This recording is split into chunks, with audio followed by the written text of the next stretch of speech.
My overseas assignment is just 1 week away. It will be my first time abroad at the age of nearly 50. I'm feeling very anxious about what kind of place it will be and whether I can handle it well. But to be honest, I feel guilty about leaving my newlywed son Mark and my housebound husband Ryan behind as I go overseas. If I could, I would prefer to stay in the United States, but that's not an option. However, contrary to my feelings, Ryan and Mark don't seem to feel lonely about my going abroad.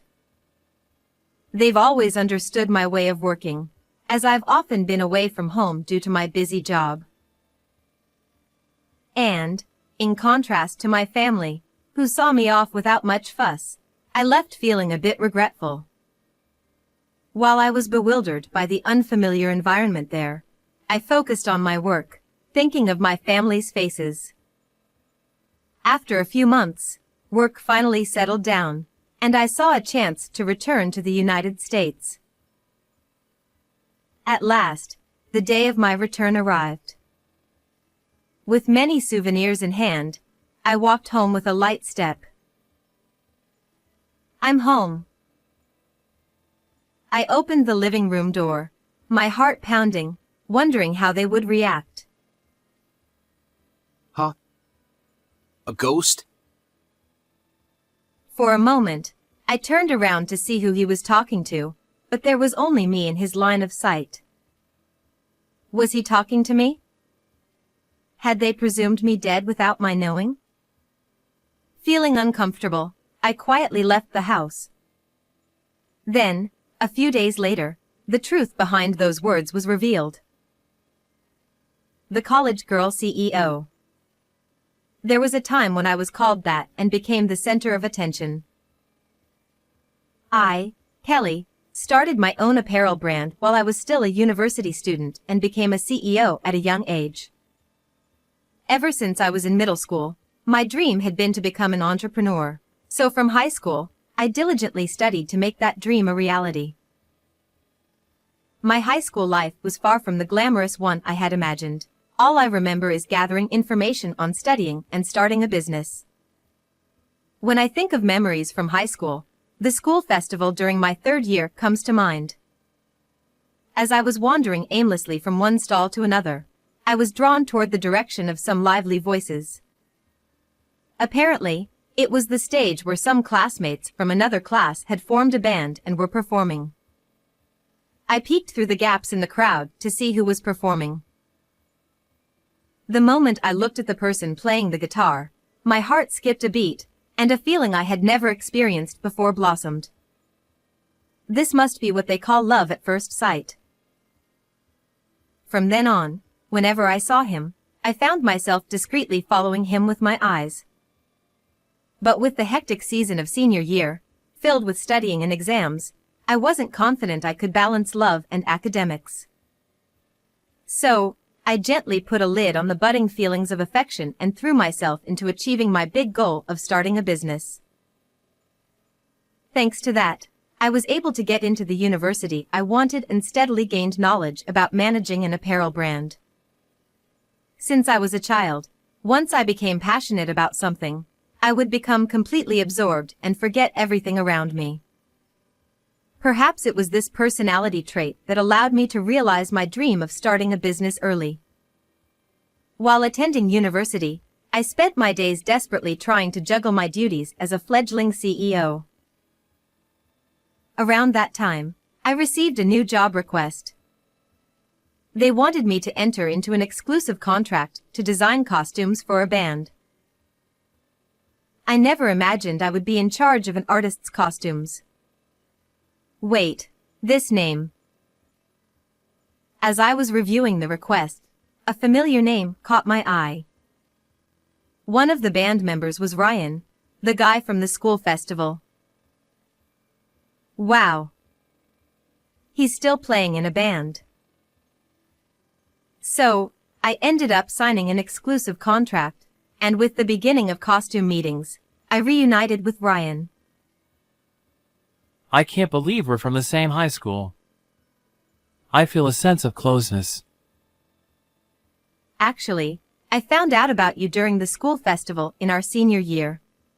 I never imagined we'd reconnect in this way. I'm looking forward to working with you. As we continued with a few meetings, we started seeing each other more frequently. Gradually, from this fateful reunion, it seemed my feelings of love began to resurface. Eventually, we began going out for meals together, and we started dating, drawn to each other. As my private life flourished, my company gradually began to take off as well. Ryan's band was also gaining recognition and growing in popularity. We were both at the peak of our success. Hey, Kelly. My work has stabilized, so how about we get married soon? 2 years into our relationship, Ryan brought up the topic of marriage. Of course, I want to get married. But I'd like to continue my work as it is. My company is just getting on track.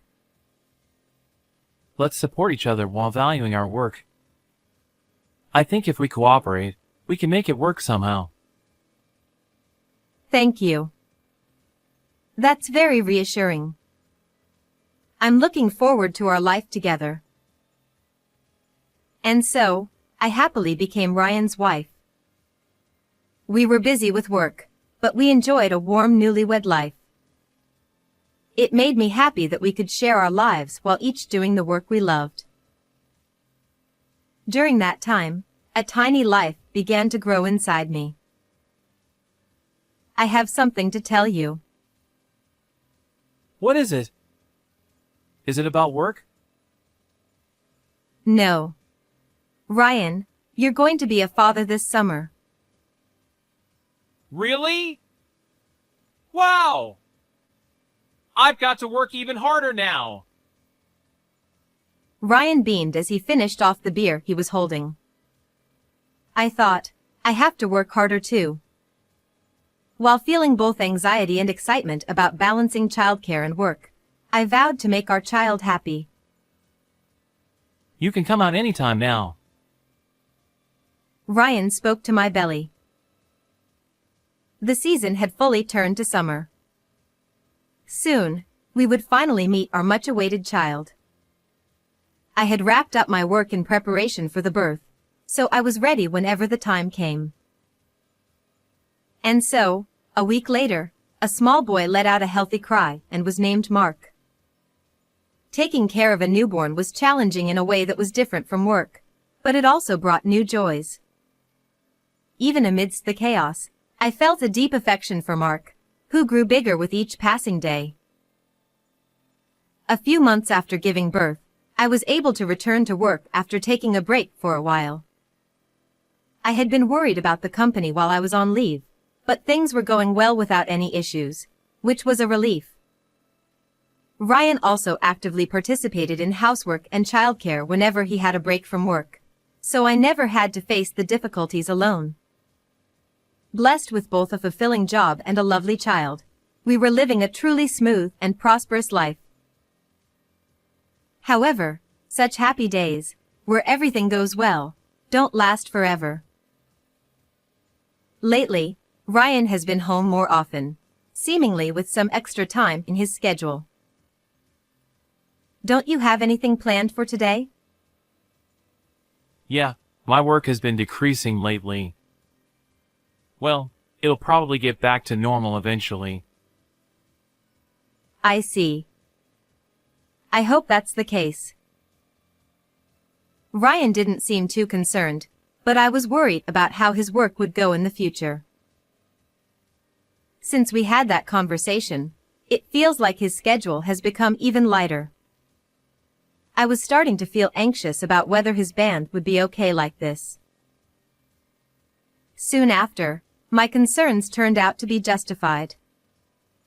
Gradually, Ryan's band's popularity began to decline, and they started to fade from the public's memory. To be honest, I felt a sense of urgency. With Ryan's work decreasing, it meant I would have to support both Ryan and Mark. With my current workload, That wouldn't be possible. I needed to work harder and earn more. Feeling the responsibility to protect my family, I devoted myself to work more than ever before. It was easy to completely immerse myself in work. However, I found myself unable to spend any time with my family. I wanted to watch little Mark grow up, but I needed to earn money. Caught between work and family, I struggled, but I continued to devote myself to my job. While I was too busy to focus on parenting, Ryan managed the limited work he had and took care of Mark. There were many times I felt conflicted about not being able to spend enough time with Mark, but Ryan's support was reassuring, and I was very grateful. As Mark grew up through elementary and middle school, I did my best to attend school events whenever I could between work, trying to savor moments of his growth in the best way I could. Eventually, Mark became a high school student, and it was time for him to decide his future path. It's up to you, Mark, but if you'd like, would you consider working at my company? I suggested this to give Mark more options for his future. I can't think of anything I want to do, and it's tough to find a job in this world. I'll keep your company in mind. And so, Mark decided to join my company. It felt like a dream to be able to work with my son in the company I built. However, having entered as the CEO's son, the reception he would get wouldn't necessarily be warm. I knew that if he learned the job quickly, he'd gain the recognition of those around him, and he'd surely find it fulfilling. To make sure Mark didn't face too many hardships, I put my all into training him. One day during a break, Mark came to me and said, Why are you so hard on me, Mom? There's no way I can learn everything so quickly. I'm not being hard on you, Mark. I just want you to learn quickly so that things become easier for you.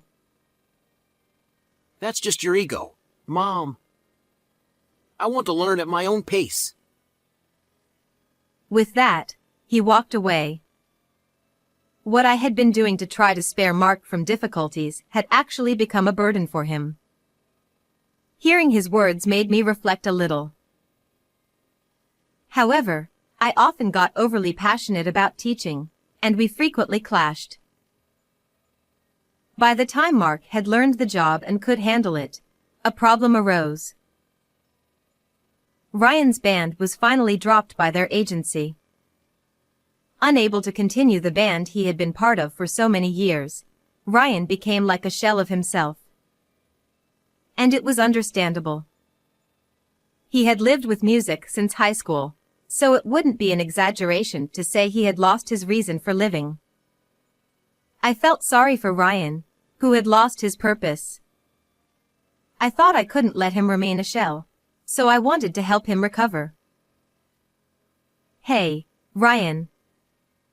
We can't just do nothing, so why don't you try being an executive at my company?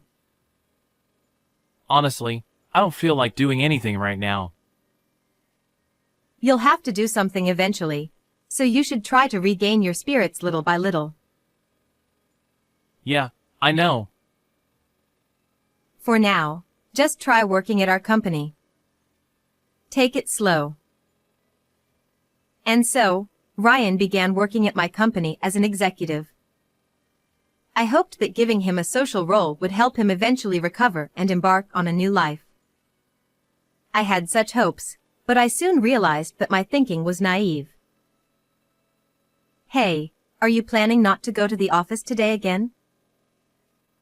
I'm just not feeling up to it. Ryan showed no intention of going to the office and kept coming up with excuses, spending his days idly.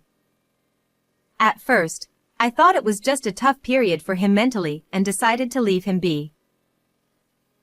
But as this dragged on, my frustration with Ryan gradually grew.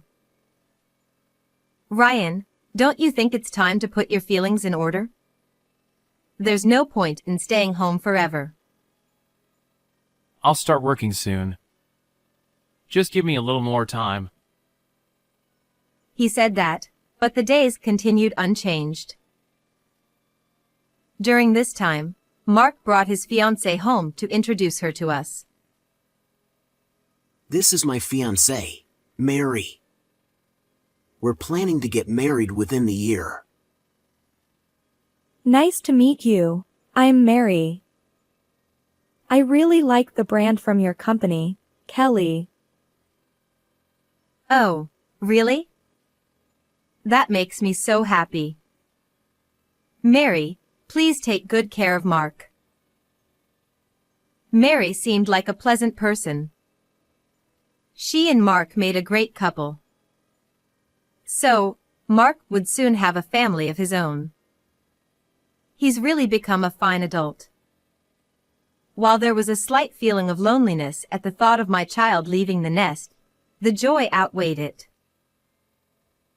Sometime later, we received news that the wedding date had been set. Mom, does your schedule look okay? Make sure you keep it open. Of course. I have to be there to see you on your big day. I felt excited, wondering what kind of wedding it would be. Just as I was thinking that, a major project was about to get underway at the company. What? Really? Thank you so much. It was decided that the brand would expand overseas. Along with that, a new branch office was to be established abroad. It looked like things were about to get even busier. While I was working frantically toward this big event of expanding overseas, Mark's wedding was just a month away. And there was something I needed to tell Mark. I actually had to leave for an overseas assignment 1 week before his wedding. Why did it have to coincide with the wedding? I wanted more than anything to attend the wedding. I tried negotiating with everyone involved to adjust the schedule. However, it wasn't something that could be changed just for my personal wishes. If I declined this job now, the chance to grow the company might never come again. My dear son's wedding and my work, where I was the main pillar, both were important. But for the sake of my husband, who had lost his sense of purpose and was feeling down, for Mark and his wife, and for the grandchildren who would hopefully come in the future, I needed to keep growing the company. As a last resort, I had no choice but to ask Mark to accept that I had to go overseas. Now is the time to tell him. I stopped Mark as he was about to leave after work. Mark, I have something I need to apologize for. A week before your wedding, I have to leave for our overseas branch, so I won't be able to attend. What? Why does it have to overlap? Couldn't you reschedule? I tried my best, but it was impossible to change the schedule. I'm really sorry. You're missing your son's wedding? That's unbelievable. With that, Mark left in anger. Amid the tense atmosphere with Mark, the day finally came for me to depart overseas. Mark, I'm really sorry about the wedding. I'm doing this for you and your future. Please take care of your father. Yeah, sure. It's fine. I know the company is important. Mark still didn't seem pleased about my overseas assignment, and his response was cold. Meanwhile, Ryan continued to stay cooped up at home. I wondered if everything would be okay while I was away. Ryan, I've informed the company about everything, so please go to the office when you can. And I'm sorry I can't attend the wedding. Please celebrate for me and give Mark my best wishes. It can't be helped if it's work. I'll do my best, little by little. I made sure that Ryan had enough arrangements in place at the company and that there were sufficient living expenses. Then I left for my overseas assignment. It was my first time abroad, and I don't know my way around at all, spending each day just busily getting by. Finally, I was starting to get used to the local language and food. I wondered if Ryan and Mark were doing well. I wondered how the wedding had gone. I avoided contacting them because I didn't want to be a bother with the time difference, so I had no idea how things were going. But since there hadn't been any emergency messages, I assumed everyone was managing just fine. And then, a few months later, finally, my work had settled down, and I was able to return home. I was overjoyed at the thought of coming back to my family. I had caused so much trouble for Ryan and Mark, so I decided to buy a lot of souvenirs for them. I wondered what kind of things Mary liked. I circled the souvenir corner 3 times, imagining the faces of my family. I was exhausted from the long flight, but when I landed in the US, I suddenly felt energized. With a light step, I headed home and opened the front door. I'm home. In the living room, there were Ryan and Mark. I'm sorry for all the trouble I caused you too. I've come back now that things have settled down with work. Their reaction was not what I expected after being away for so long. Huh? A ghost? So, you're still alive, Mom? Yeah, it seems so. What? What kind of joke is that? Stop it. I never expected to be treated as if I were dead. I was bewildered by their unexpected words. Can you tell me what happened while I was away? What? Someone who skips her son's wedding isn't family. I have nothing to say to you. I truly feel sorry about that. But I wanted to work hard for the family. I don't want to hear such pretty words. Stay overseas forever. I'll run the company here without you. I couldn't bear Mark's words and turned to Ryan for support. Hey, Ryan. Don't you think this is too much? Say something. No, everything Mark says is right. You're not family anymore. I was deeply shocked to hear such words from my family. Did I really get too absorbed in my work? I guess that's true. No mother in the world would normally miss her son's wedding for work. Maybe I should give it some time and talk to them again later. Thinking that, I quietly left the house and decided to stay in a hotel for a while. A few days later, I decided to try once more to have a proper discussion and headed back to the house. When I entered the house, it seemed that Ryan and Mark were out. But Mary appeared to be home, and I could hear a faint voice coming from the living room. It sounded like she was on the phone with someone. As I quietly approached the living room to avoid interrupting, I heard my name mentioned in the conversation. But, I kind of feel sorry for her. Not only has her family abandoned her, but soon, she'll lose the company too. I got a copy of that file. So, what should I do next?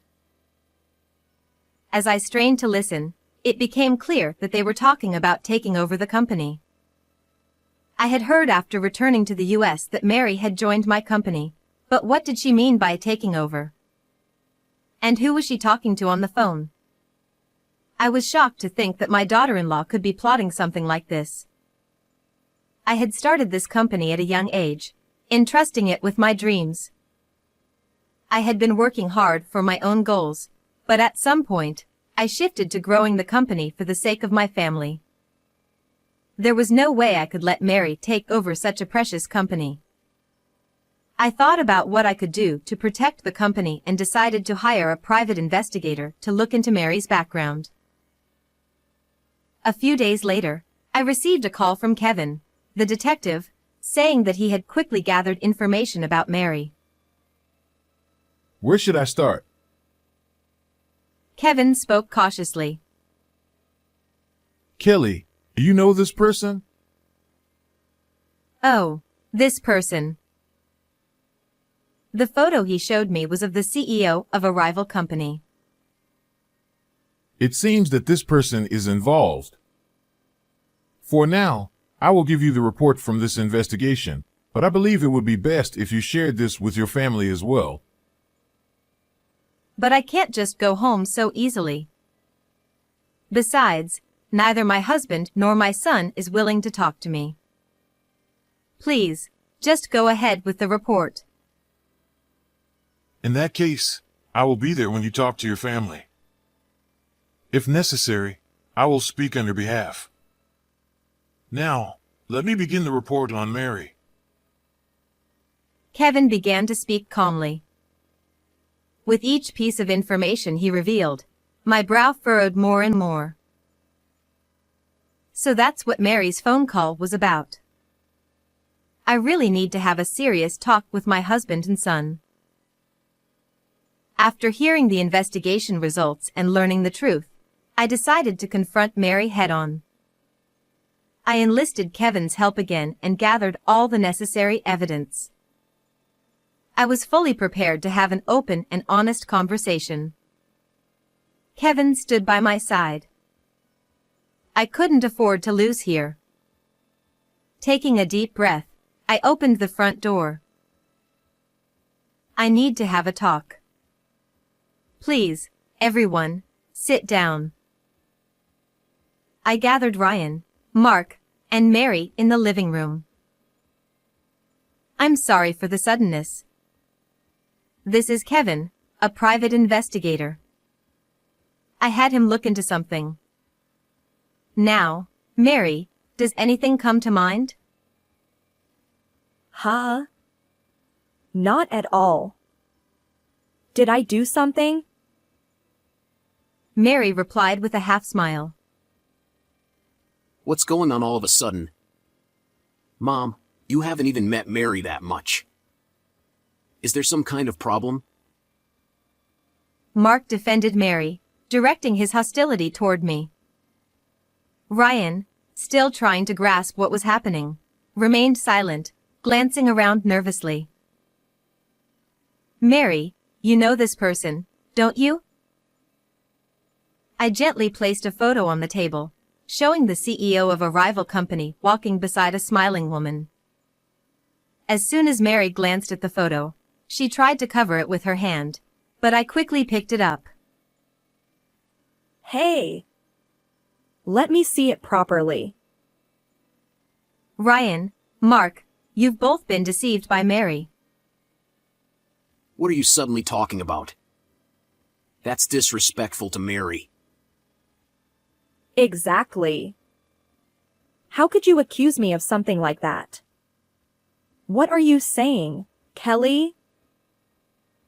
Mary spoke with a half-smile. Mark, look. The woman beside this man is Mary. And this man is the CEO of a rival company, Mary's former lover.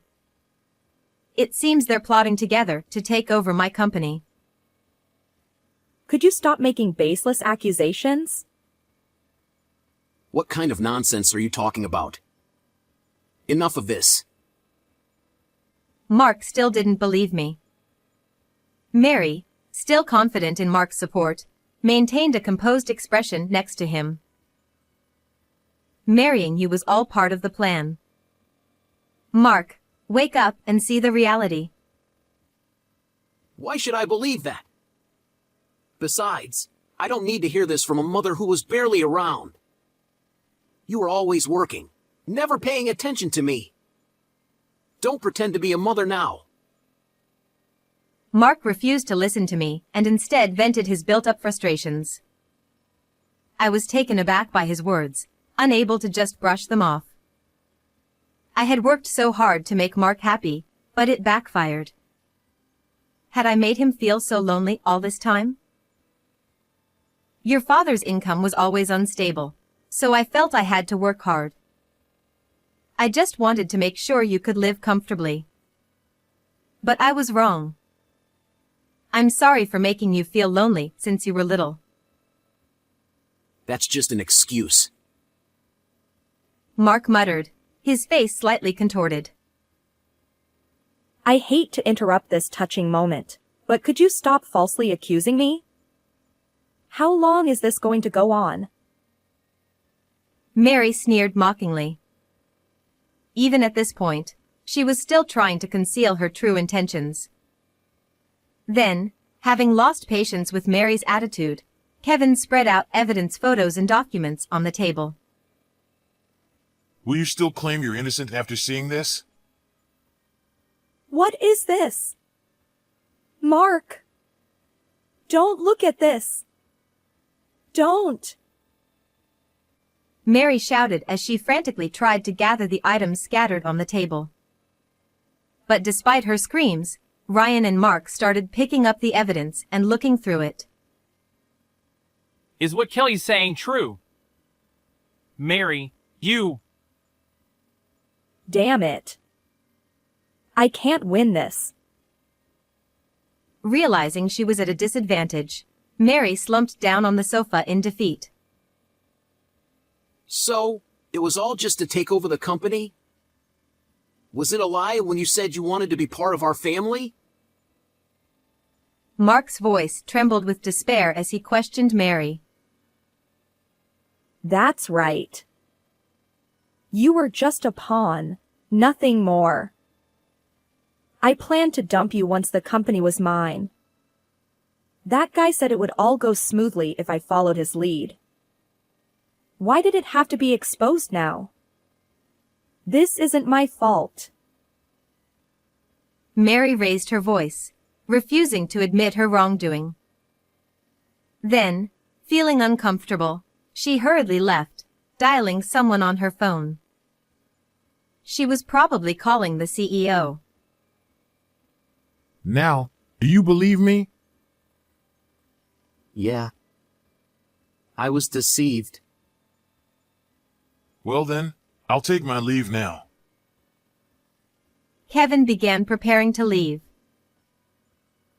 Kevin, thank you so much for everything. Having you by my side was truly reassuring. I'm going to take my time to talk things over with my family now. I'm glad I could help. I wish you the best of luck and happiness in the future. With that, he swiftly left.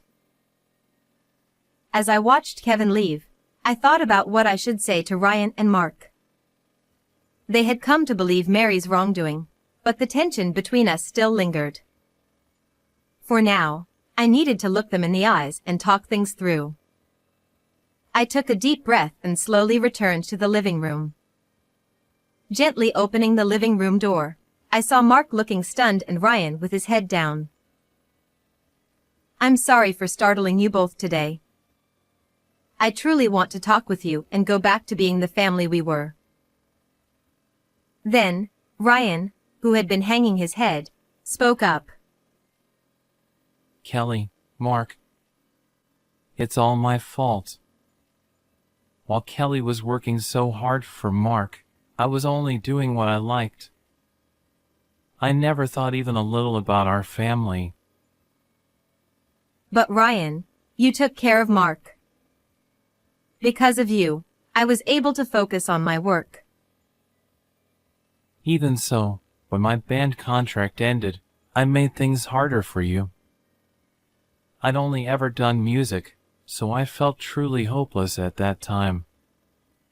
I knew Kelly was trying to help me find my footing again, but I felt like there was nothing else I could do besides music, so I couldn't bring myself to do anything.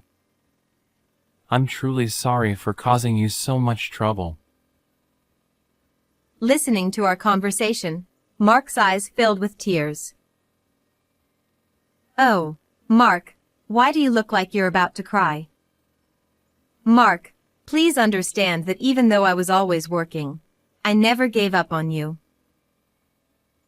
I hated you without knowing anything about the circumstances.